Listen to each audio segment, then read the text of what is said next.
Hello everyone, welcome back to my channel. So in this video we are going to discuss how I scored 35 out of 35 marks in reasoning of IBPS clerk prelims exam. So in this video we will discuss each and everything by following which we can score 35 out of 35 marks in reasoning. Okay, so now you will ask what are the important topics that we need to cover. I will reply on this question that if you want to score 35 out of 35, then each and every topic you need to cover, right? So first of all, you need to clear your concepts. After that, you need to work on your speed.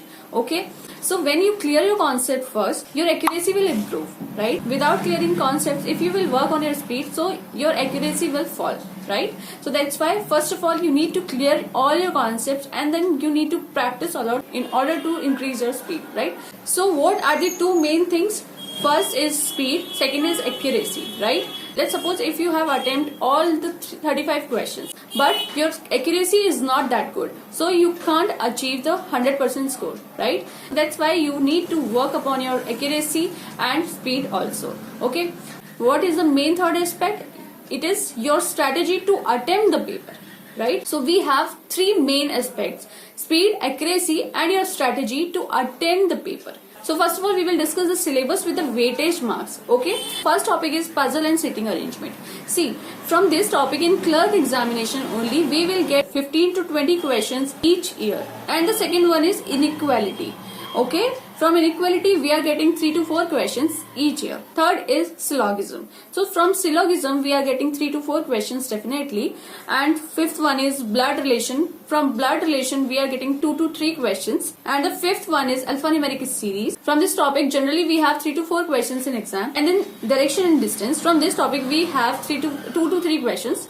Okay, and the last one is miscellaneous. Okay, miscellaneous questions contains the pair ones. In pair ones, we have further two categories. First one is of number pair and second one is of alphabet pair. So in number pairs, we need to tell the pairs between the numbers, and in alphabets we need to tell the pair between the alphabets. And the next topic in miscellaneous series is meaningful word. What are these type of questions? So in these type of questions you have a word already, and it is stated that in the question that you need to take first, second, fifth, ninth alphabet, and you need to tell that if you can make the meaningful word from these alphabets or not. Okay, and the last one is word arrangement. So in word arrangement, you will have a word, then some specific directions you will have in the question. You need to do those operations, then they will ask some questions accordingly. This is all about the syllabus that you need to cover first with practice.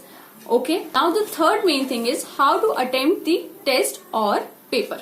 Okay, so level of clerk exam is usually easy, sometimes it's moderate. So when I was giving that IBPS clerk paper, I felt it was of easy level. So when the reasoning section appeared, I moved to the puzzle and sitting arrangement part. I categorized the puzzle and sitting arrangement in two categories. First one is of those puzzle and sitting arrangement I can do easily, and the second category was of those puzzle or sitting arrangement in which I usually get stuck while attempting the mock. So I categorized puzzle or sitting arrangement in two categories first. Okay, so in the first go I attempted the box puzzle and it took me 2 minutes to solve, including the 5 questions of that puzzle.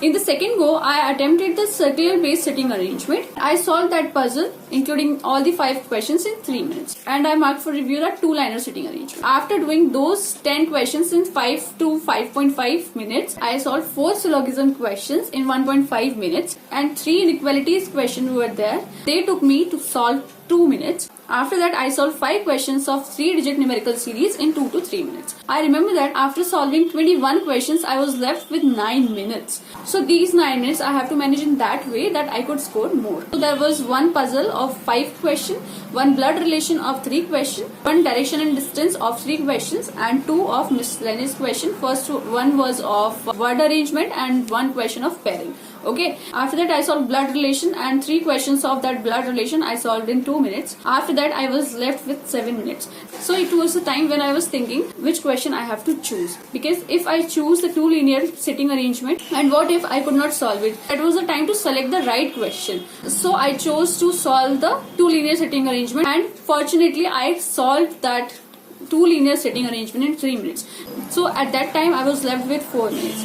Now in 4 minutes I need to solve the direction and distance question, 2 miscellaneous questions also, because there were 3 questions of direction and distance and 2 questions of miscellaneous. So I choose to solve the direction and distance because it will give me 3 questions. Okay, instead of solving 2 miscellaneous questions, I solved direction and distance question in 1.5 minutes. So at that time I was left with 2 minutes. So after that I solved those 2 miscellaneous questions in 1.5 minutes, and in less than 20 minutes I solved all the 35 questions. It was really proud moment for me because in mock I have achieved 2 to 3 times, but in real examination I have not achieved till that time. So that was really a proud moment for me. Yes, and when I checked my scorecard, I felt more proud. I felt like, yes, I have done it. Yeah. So that was my strategy from preparing reasoning to achieving the 35 out of 35 goal. So yes, this is possible to score 35 out of 35 marks in reasoning. If I can do this, then you can also do this. So set your targets now and keep working on your flaws. Okay. So at the end of this video, I would like to request you all, please like and share my videos and subscribe my channel. And also if you have any doubt regarding anything, you can ask me in comment box. I will definitely reply. Also, if you have any suggestion for me, you can share your feedback in comment box. Thank you.